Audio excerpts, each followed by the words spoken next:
This is Rob Golfi with REMAX, the Golfi Team. Welcome to the Niagara Real Estate Show with Tim Dennis and Phil Golfi. We're all back together again on a Saturday that's been, well, the end of a very strange week. Lots of stuff going on in the news. It's been a weird week weather-wise. Here we are in November, and we're talking about temperatures in the high teens into this weekend. So it's just been a weird week. How have you guys been holding up, Rob and Phil? It's been it's a roller coaster ride every week for us because the market changes all the time. But it's been a good week, though, I have to say in general. But I do have a good story to tell about what's happened in the last couple of weeks. But it's been overall great week. The weather is good. I love this kind of weather, and I'm enjoying it very much. Holding up, but just trying to keep up right now with this market. The market is still hot. It's still going. It's still busy.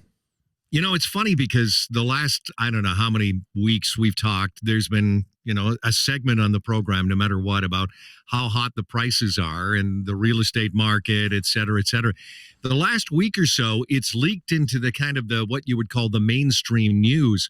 There's a story in the paper, there's a story in the TV and the radio newscasts almost daily about hot house prices. And everybody's weighing in with an opinion on how long this can last. Let's talk about the numbers that have come out from October, Rob. Oh, October, you know what? I thought, I'll tell you something. I thought September was going to kind of slightly cool down.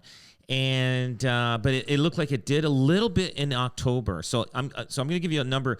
All of Niagara, right? In all of Niagara, we had 964 sales in the month of October versus last year 680. So we're definitely way up. But versus last month, we're talking September, it was 981. So we're up. We're down from September we're down from September to October. So I knew things were going to start cooling down, and I guess we're getting closer to the holiday season. Now, as we go, I'll go to Niagara Falls. Let me see here. I've got the full sheet here. Let's go to Pelham Fawn Hill. Okay.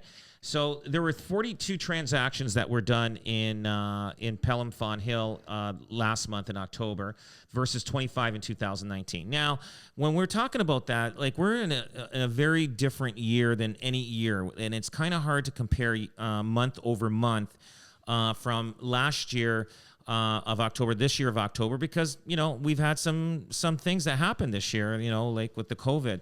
So next year will be it could be a game changer. And if the numbers equal this year's numbers, then, things are doing really well in the real estate market. So, but anyway, the difference is 68% up. So in Pelham Fawn Hill, the average sale price is $792,000. Unbelievable, versus $592,000 last year, a 34% increase in average sale price. That is incredible.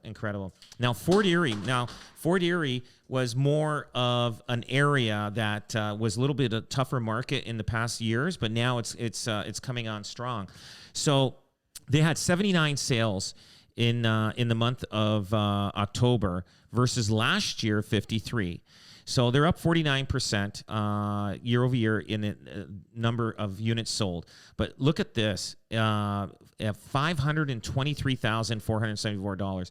That's amazing versus $362,740 from last year. So we're up 44% from last year to this year in average sale price. Unbelievable. Now, Grimsby, there were 75 sales of October of this year.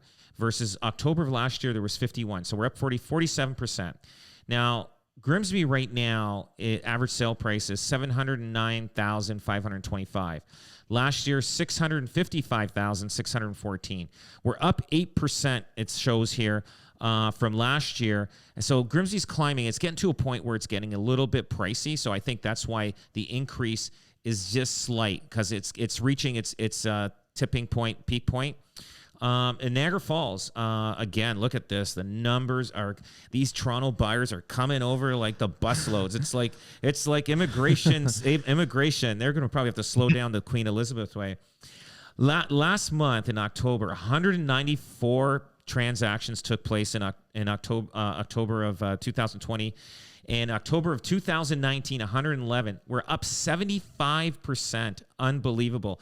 Now, look at this. The average sale price in Niagara Falls right now is $536,703. Last year, $445,303. 21% increase. Who gets 21% return on investment? Nobody does. No, there's no stock that does that. You have to wait years and years. That's crazy. Now, Niagara-on-the-Lake is a funny market, and I've always said that it's a funny market. But last month in October, they did 47 transactions, which is pretty high for October and also for Niagara-on-the-Lake. Now, last year they did 32 transactions. Look at this. Niagara-on-the-Lake is getting close to $1 million. So their average sale price in October was $993,315 versus $816,672 in October of 2019. 22% increase from year over year. Amazing. St. Catharines, look at this. Okay, people are coming from the GTA to Niagara, but Niagara Falls looks like they're always more people are keep passing St. Catharines for some reason, maybe because of the price. But last month in October, we had 250 transactions in October. The year 2019, 182. So they had a pretty good October. St. Catharines had a pretty good October last year. It was pretty good. So we have a 37% increase in year over year from with units sold. Now in 2020, the average sale price in St. Catharines $510,000 versus $440,000 and $493 in 2019. So 16% increase in average sale price from year over year. Now we'll go to Thorold. 56 transactions in Thorold. That's just a little. And then for 2020, 34 in 2019. And the average sale price now in Thorold, $533,000 versus $459,000 in 2019. 16% increase. And last but not least, Welland, 126 transactions last month. And now, 2019, 102 transactions. So it's up 24%. But look at Welland now. Average sale price is $485,632 versus last year, $375,897. 29% increase. The winner in this Niagara Peninsula, the winner is Fort Erie. They take it all at 44%. I can't believe it. I'm going to recount. I was not a big fan of Fort Erie when it came to buying real estate because it just kind of was like you're stuck in the mud a little bit. It took forever. You put the house on the market. It's slow moving over there. It was slow moving. It looks like Fort Erie picked up some pointers from Niagara Falls and they said, hey, we got to make these guys keep bypassing Niagara Falls and come to Fort Erie. So that's soon Niagara Falls is going to be unaffordable and people are going to go right to Fort Erie. It's that drive until you can afford and get off where it makes sense. And you drive through Fort Erie, guys, and you drive through Ridgeway, and the amount of building that's going on, the new subdivisions going up is incredible. It is unbelievable. All the developers right now are going out there because it's the most affordable land that they can afford. And so they're going there and they're building houses and it's cheaper. It's cheaper. If the land's cheaper, obviously the house is going to be cheaper. But the developers and builders, they're going to keep pushing the market and pushing it until nobody comes anymore. But right now, Niagara Falls, especially in Chippewa, there was a lot of development in Chippewa in the last 5 years. Same thing with the south end of Niagara Falls. In and around Niagara Square area, that's becoming a huge area of development. So the south end is becoming massively important to people moving to. So if you're looking at buying real estate, that's where the developments happen. Go to Fort Erie, buy something now, and then sell it next year for $100,000 more. Let's pretend that I am looking for real estate right now. If I'm looking to buy a home right now, for whatever reasons, given the market right now, can I say, well, maybe I better wait because the prices are so high right now? If I wait till the market cools a little bit, I can get a better deal. Are you hearing that from anybody? I'm going to tell you, if you're going to be buying, I would, right now is a great time to buy. There's less buyers, but also there's less houses for sale. But I'm going to tell you, they're predicting that the market's going to be a seller's market next year. So people, buy now.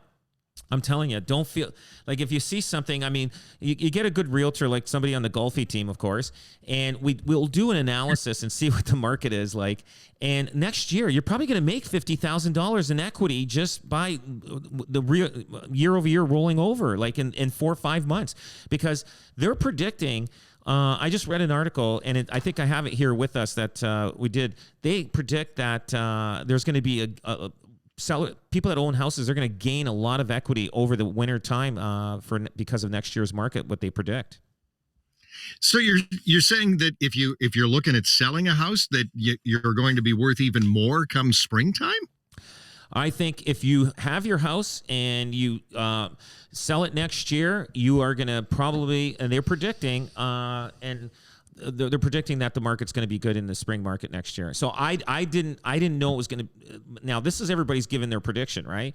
My prediction was going to be that it's going to be a stable market, but some people are predicting it's going to be a good market. So one of us is right, Tim. I should record this and then we can play and we'll it. We'll play it if you're right, and if you're wrong, we'll just bury it with everything else to get rid of it.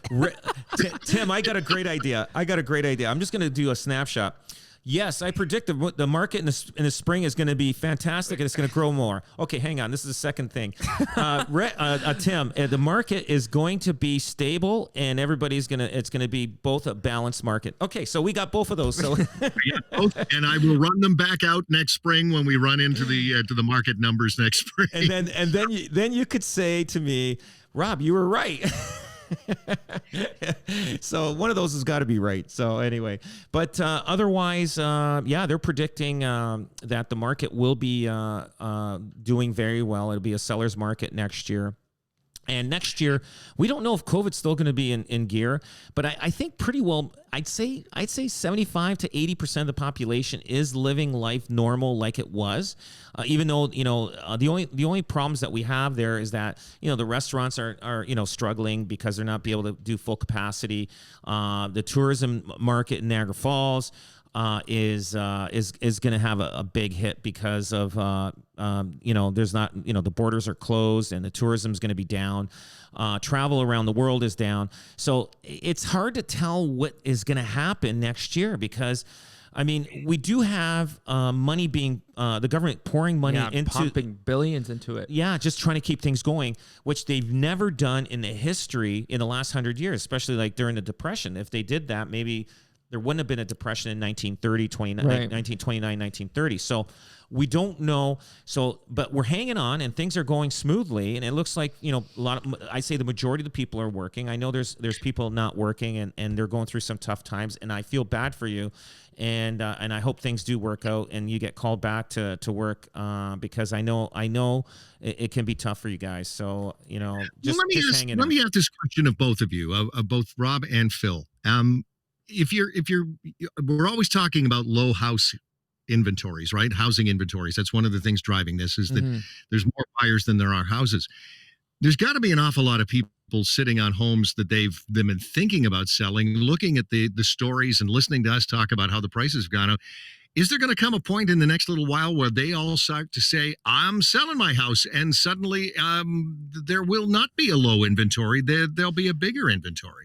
Oh, it happens. It's hard to predict and hard to see right now because we've been in this market, in this seller's market, dating back to 2017. We've been in a seller's market for over what 5, 6, 7 years now. It's hard to think that eventually we get there. I mean, the government's been trying to pump out the building permits and allow people to build affordable housing. There's a number of projects going on, but the amount of investors combined with the amount of first-time home buyers combined with the amount of immigrants coming into the country. And then the buyers coming from the GTA, we're in a hotbed of real estate activity where this is what people want. This is what people are fleeing to. And I think, how long can it go for is the question. And I think there's no real end in sight for I think it's going to go on for a long time because we're getting a lot of immigrants from Toronto coming to Niagara. So, but I think it's just going to continue. So, but you're right. There is a ceiling, and we don't know when that ceiling is going to happen. We've got a break on the Niagara Real Estate Show for this week. Rob Golfi and Phil Golfi will be back. I'm Tim Dennis. We'll all be back right after this.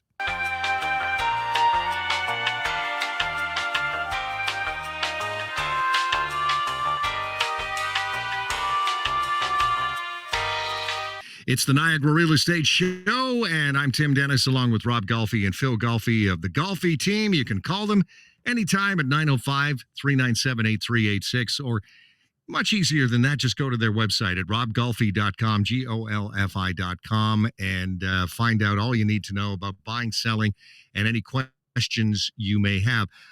All right, let's get to the questions because you get a bunch of them every week online, et cetera, et cetera. This person asks, Dear Rob, would like to know how overbids on a listing transpires when somebody's asking price is offered exactly as advertised by the purchaser. Isn't the seller required to take that offer and close the listing to anyone else? No. So and our next question.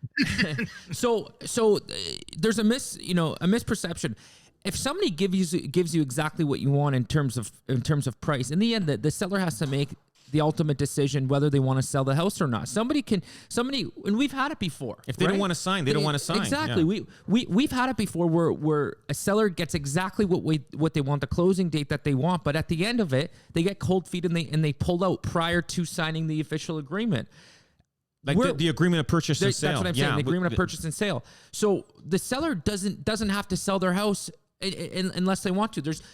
We would never be in a position to force somebody to sell their house ever.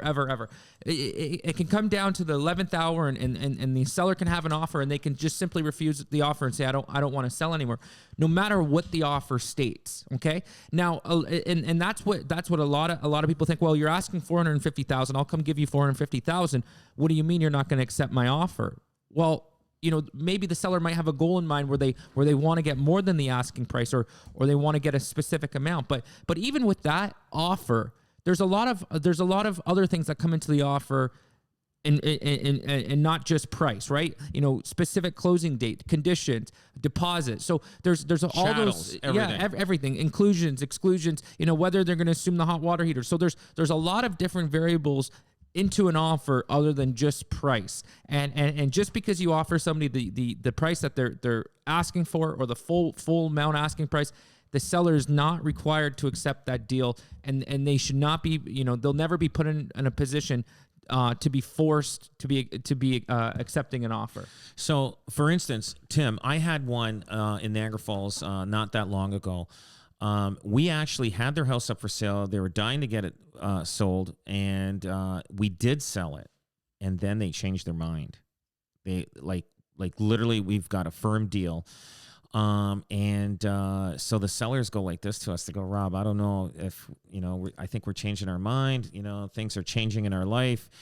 And they were realizing they couldn't find what they wanted, and we were looking and looking.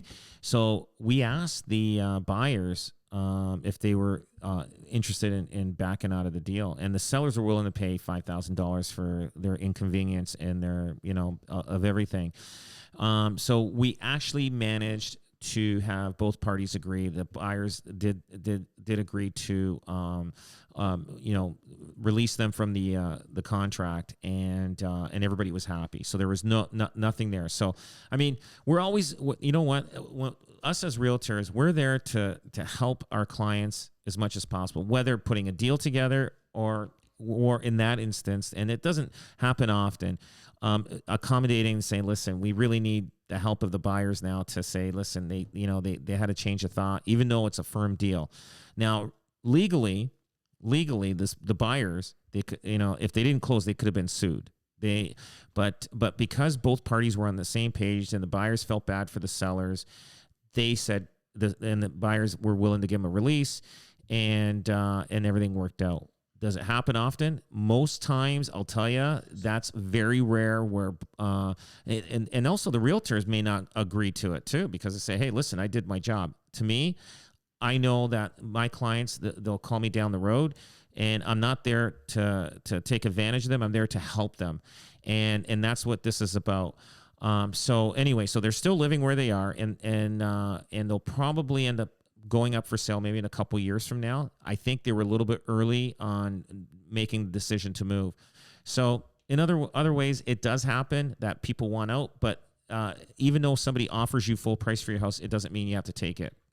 There's always people, again, you have to have the seller agree to it. You can't force them to sell a house unless. And we can just talk about that for a second. Is, you know, the pricing strategies right now, and it's what we often see is people that are pricing their house at an attractive number, holding offers to a certain date, and then on a certain date and time, they're reviewing the offers.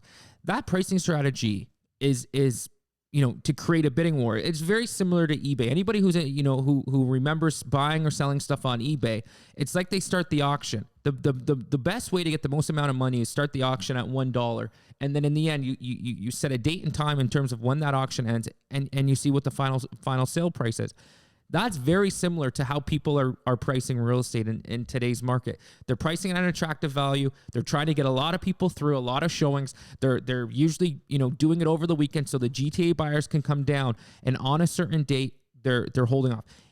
That goal from the beginning, their intentions are never to get that asking price. Their specific goal is to get more than asking price. And we have a number of different examples where we've used this pricing strategy and we've gone for $60,000, $70,000, $80,000 over and above that asking price. And it's just a specific pricing strategy that realtors and home sellers are using in today's market to get the most amount of money for their house.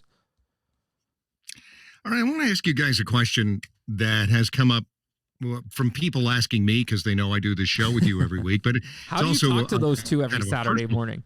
So, hey? so what's that? What do people say about Rob and I? Tim's a professional now. I'll tell you how that up here. He's a realtor now. Let's assume somebody is thinking about doing a major rehab on their kitchen or their bathroom or their living room. Which room is the most important when you go to sell the house? If you're thinking about doing a complete kitchen rebuild or a bathroom rebuild, which is the most important? I would say the kitchen is, and it is the most expensive also. So you got to be very, very careful, especially what price point your house is in. If you're in a luxury home, sometimes it's better to, not do the kitchen because everybody's taste is different, right? So you got to go with what's trending. But in a luxury home, you could spend up to $100,000 or more on a kitchen, and it could be, and that's just in the kitchen. Then you got appliances that can cost you another $30,000-$40,000. But on an average house, so let's say it's a house about $400,000, $350,000, right?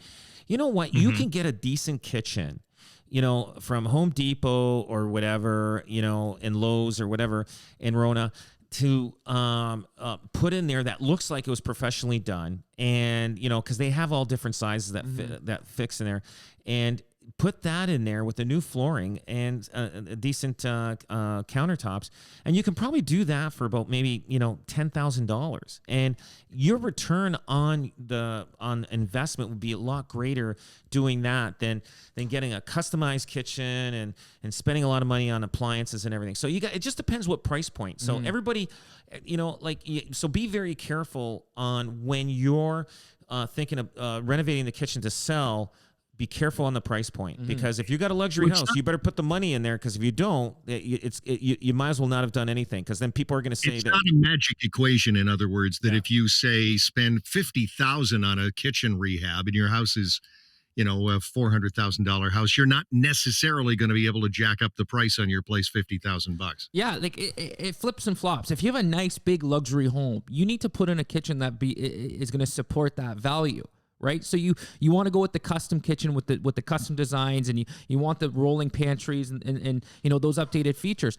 But we see some people put this nice big beautiful custom kitchen, professionally designed, in a neighborhood or a house that might not support it. Well, they're also hurting themselves too, because they'll never get that return. So it's important to understand that the style of home you have and the price point that you're in, and be able to match the kitchen to that price point. I mean, the kitchen industry has completely changed, where the ease and ability to go in and design a new kitchen and be able to get a new kitchen is way more, I would say, consumer friendly it's ever been. You can walk into an IKEA and have drawings and a new kitchen and pick out all your designs, and features within a couple hours, and you can have an updated kitchen just like that. You can hire, the kitchens are relatively easy to put in. You can hire a handyman to come help you put them in, as long as the plumbing and the electrical are all staying in the same place. It's not that big of a renovation. It might be a little bit overwhelming for some people, but that's a great way to build equity fast in your house, whether you're thinking about selling or whether you're doing it for yourself. But if you live in a big luxury home and you're in the higher end price point, you got to start working with the designers and the professionals, because if you put in a kitchen that let's call it an IKEA kitchen in $1 million house. Well, buyers will be able to sniff that out no problem, and all of a sudden it becomes a big objection. And the buyers are looking at it. Well, this isn't a new kitchen. I'll probably rip this out as soon as I move in. And now they're looking at it as it's a big cost and objection to buying the house. So you both agree that the kitchen is the number one most important. If you've got an older place, that would be where you start, rather than the bathroom or finish the basement or something. It's a combination of everything. It just totally depends on thing. But the kitchen is the most important. You know why? Because if the kitchen is updated, you win the heart of the woman, right? Yeah, she's going to say, yes, I love this house. I'll move in, and then you slowly renovate the rest of the house. But kitchen and bathroom are the first two that I think most people look at when they're looking at buying a house, and it should be the first two that if you're renovating a house to update, if you're to resell. And it just depends on the value of your property. If you're renovating a $2 million house, you better have all the bells and whistles in that kitchen or bath that you're renovating. Yeah, because it's funny because we had a neighbor in our neighborhood who put their house up for sale, and all the neighbors were being the usual Alice Kravitz from Bewitched years ago, looking through their windows and wondering what it was going to be like and how much. And then we all found out how much it had cost this new person that bought it, and we thought, wow, that's a lot of money. And then they immediately went in and tore everything apart and rebuilt. It was amazing, because I can't imagine the money that they've spent on this place. And you must see that a lot lately. It happens all the time. So people go in with the anticipation of just renovating maybe one room in the house, or renovating, just doing a little bit of renovations. But that renovation turns out to be a full gut. I've done it myself. Yeah, there you go. Phil's done it himself. So he's a typical consumer. Thought he was just going to renovate one thing. He ends up renovating the whole house. You have this plan where you're gonna paint the walls and put new floors in, and next thing you know, you're tearing down walls and ceilings and drywall and rewiring the whole place, and you go from a budget of $12,000 and it turns into $80 really quick. It's just and it's always the contractor that has the great ideas, right? They're not just a contractor, but they're a salesman too. It's like they start talking about what you can do and open this wall up and do this, and it all seems like a great idea until you have to write the check at the end of it. And for heaven's sake, make sure you get people who know what they're doing. Oh, absolutely. Absolutely. You don't want to be reading about this contractor on W5 on one Sunday night. Oh, my brother-in-law is really good at this stuff. He's not really an electrician or a plumber, but he's really handy. So he rebuilt our bathroom. Oh, and warning.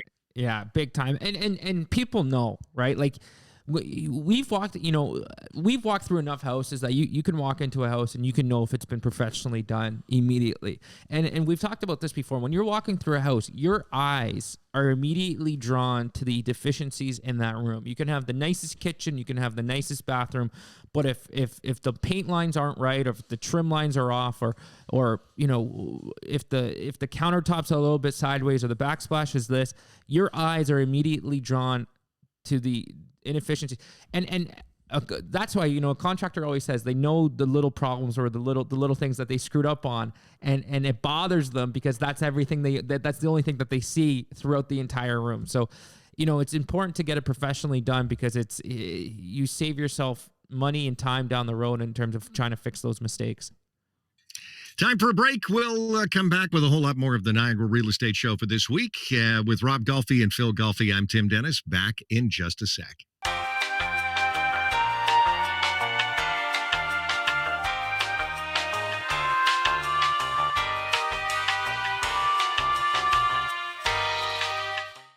Welcome back. Niagara Real Estate Show is on the air. Rob Golfi and Phil Golfi from the Golfi team. That's robgolfi.com. I'm Tim Dennis. We've been talking about numbers. We've been talking about how to, get your house ready to sell. We've been talking about the prices, et cetera, et cetera. Let me ask you a basic question that we haven't talked about in about a month. When COVID began, we were talking about this every week in terms of how people look at homes, and we were talking about virtual tours, and you guys are right on top of that. You were on the cutting edge of virtual tours, and people were going online, and they didn't actually have to go into the home. But what's the deal now that people are feeling a little safer? And we haven't talked about this in 2 or 3 weeks. Are you getting a sense that people are wanting to come back out, or are virtual tours still the way to go? Virtual tours are still a way to go. There are open houses out there. We only do them if our clients or sellers are adamant of us putting an open house out there. I know in Peel region or some areas of Toronto, they are banning open houses right now because they've had some spikes in different areas. And over here, it's like business as normal. But we do. When people do open houses, I think it's one couple or one family per visit at a time. So you could have a lineup of people outside, 3 or 4 waiting for the next batch, next people to go through while the first people that are in there prior to them are going to leave. So that's how open houses are being held, and they fill out a form, their name, their phone number, and if they've been out of the country or if they've got any symptoms or anything like that, they have to be wearing masks. And there's also sanitation for your hands there, so that they can do that. And they're told not to open up doors or touch anything, just go through and come out. Now, they're still doing that. And I know there's a percent, and I'm gonna be straight up with you, Tim. A lot of the people that do an open houses, there's 2 reasons. One, the homeowner wants it, and because they believe that the buyer's going to come from out of nowhere and go there, which most realtors and most buyers, they'll book by appointment.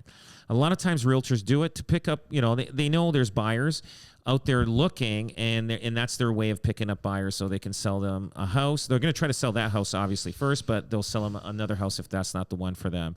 So they're using your home as a storefront to pick up buyers. And so for us, we only do it if our clients ask us to do it, and because we do enough marketing of your home that you will get either agents booking for appointments or the consumer will call us to book an appointment to view your property. Even prior to the pandemic, I think we were in a situation where open houses were declining. Open house activities, were slowing down dramatically. And I think, the average person would be able to even see this themselves if they're just driving around on a Sunday. There are far less open house signs than there were before. So I think this was a period or a transition period that was sped up and increased just specifically due to the pandemic. And I think even when we get out of the pandemic, I don't think they're going to come back become as popular as they were before. I think just the notion of somebody having 5 to 6 to 7 or 8 different parties in their house all at once might be a little uncomfortable for some. And I think the days of seeing 30, 40 people come through your house all at once, I think those days are gone. And I just they're a little bit of a hassle now, just due to the restrictions that are required to host an open house. And I just think there's an uncomfortableness around them. But with that being said, if the homeowner requests the open house, because there's a lot of people out there who bought their house through an open house. There's a lot of people who've sold their house through an open house, but they're available upon request, and we will do them if it is important to the homeowner. But I wouldn't say that's necessarily the only way to sell your house or the best way to sell your house. I'm confident in saying that your house will still be marketed and will sell even without open houses, and we've been doing that throughout this entire environment in terms of what the situation we've been working in. Rob, every week we get to a story from you about something that's happened over the past week to you in the business, and your note to me this morning before we went on the air was kind of curious. I'm really curious about this, about a client who dropped the ball. Talk to me about your issue this week, Robert. All right. So anyway, I have a client. He's a little bit of an eccentric type of person, and we had an agent brought their clients through to view the property and everything, and the homeowner, took them around with the agent and the buyer. So there was, which is fine. It happens all the time, and there's kind of and the seller shouldn't, talk to the buyer too much, but just explain the different things that are going on in the property. And so anyway, we get an offer from the buyers and the agent, and my seller says, Rob, I think I want more than what we're asking, right? And I said, well, I've got the comparables here. I said, so he felt that these people would pay more, okay, and he was probably right. They would pay more for the property. And so we negotiated verbally $160,000 more than what we're asking. But okay, I said, let's get this signed. Let's do this. And we got the paperwork ready to go. He goes, no, I want to meet these people. I want to be with them before I sign. And I go, why? I go, we've done everything verbally. You got 160,000 more. And that's a great number. I says, I don't think you'll ever see this again. These are the right buyers for this property. And we don't like when there's negotiations going on with the buyers and sellers together with the agents. It's not a good thing. It can get ugly. It's not a good thing. So what happened was, he took so I go there on a 6:30 during a weeknight, and the buyers are there, the buyer's agent's there, and I'm there with the seller. He starts talking. Okay, we're starting to go through the contract, no problem. After 5 hours, Tim. Oh my God, 5 hours. He goes, I have to have it take to my lawyer. And I said to my client, I said, these people, they came here thinking that we were going to sign paperwork, and they wanted to know if they have this house. And they're leaving here like 10:30 at night, 11 o'clock, and nothing's signed. He goes, Rob, I want the lawyer to look at this. I says, we could put a clause in there for you to protect you that you can cancel the deal. Put a clause that the lawyer reviews the agreement of purchase and sale. He goes, nope, I want to talk to my lawyer. So, I've never experienced this. The other agent never experienced this. Thank God he was such a great guy to deal with. He was a good agent to deal with, and it's nice when you have people, both sides are understanding. And I said to my client, I go, do you know if another house comes up, another property, that they may not come back? He goes, oh no, nothing else. He just felt confident. So after Friday night, that was Friday night. So he was going to talk to his lawyer on Monday. So they had to wait all weekend, these people, to not knowing if they have this house or not. So I called, but anyway, Monday night, the other agent calls me up and says, Rob, we found another house. Can you believe that? And I called my client up, and I said to him, I go, they found another house. They don't want your house anymore. And he got upset. And I says, why are you upset? I says, I go, do you not remember what happened on Friday night? And so he was upset. So anyway, I just, right now, I did my job. Maybe he wasn't ready to sell. I don't know, Tim. Maybe, I don't know, he thought he can squeeze these guys even more than $160,000 over the asking price. But I think he's probably going to take a break, and I'm going to have a discussion with him this weekend to say, listen, maybe the new year is going to be better for you, but right now I think you're not ready to sell, and we're going to end it. So there's a guy that blew $160,000, and I'll never forget that story. I'll never forget this one. This is going to go in, and same thing with the other agent. The other agent, he says he can't believe that what we experienced. We were at this guy's house for 5 hours. We actually had to, we actually cooked a little bit of food during the 5 hours because he was hungry, so we had some too.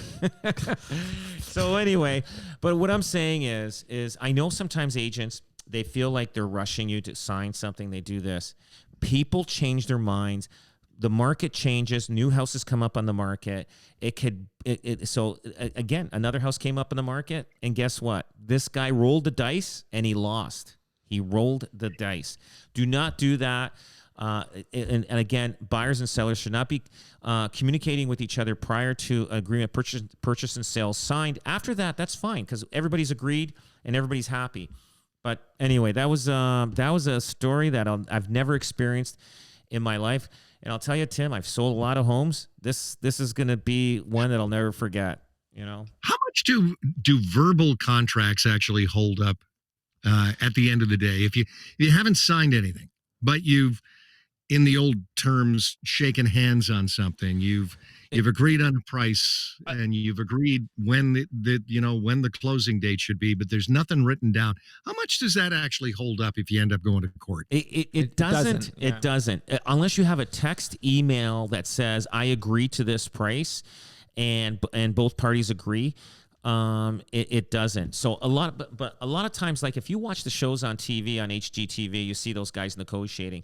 That happens a little bit, not like those guys do. Like, I mean, those guys, they were pre-done, right? It was already it's an act. There's the Hollywood salt and pepper put on it. But I would say the most efficient deals that are done verbally, and you do the deal verbally, and then you paper it. Yeah, and that's the most efficient way to do real estate. There's some people, and I've been in these situations too, who go back and forth, and you're and then by the end of after you've gone back and forth 4 or 5 times, you can't even read the offer anymore because there's so many lines and scratches and stuff through it.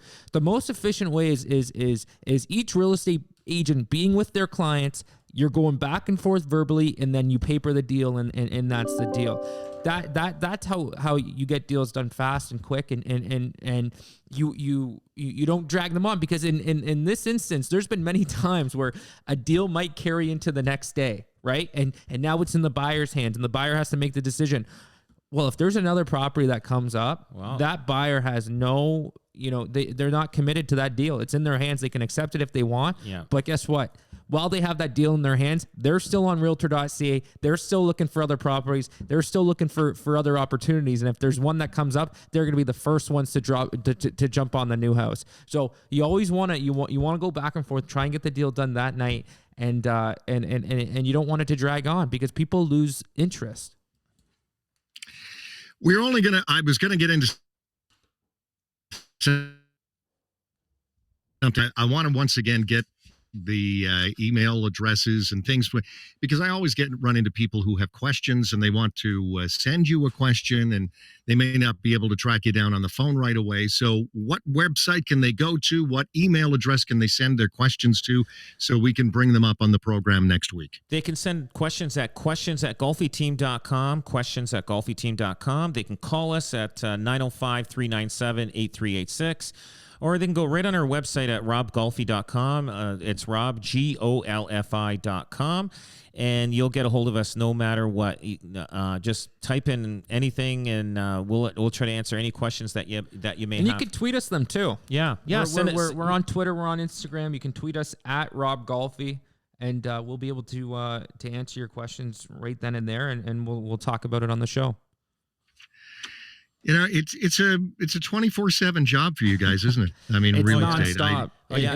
I'll tell you, we're super busy, Tim. Like we were just at our Niagara Falls office, and it's getting renovated right now as we speak. If you drive by on Lundy's Lane, and we got some, I'll tell you, I mean, we're a big team, and we do a fair amount of business, and we've got a lot of buyers. And if there's any realtors out there that are looking to look at their way of how things are being done, if they're not happy what their business is, don't hesitate to call us, because I know we can change your life and improve it with the systems that we have. and they'll appreciate it. But yeah, can't wait to have you look at our office, Tim, when we're done. Tim, I just want to hop in here and say there's this little thing that pops up on my iPhone every single day or every single week that tells me the amount of screen time that I have, and it's quite cringeworthy for a real estate agent. So it's we're always on our phones. We're always available. Rob and Phil, thanks a lot. We'll chat next week. Thanks again. Thank you. Rob Golfi, Phil Golfi, I'm Tim Dennis. That's it for this week's Niagara Real Estate Show.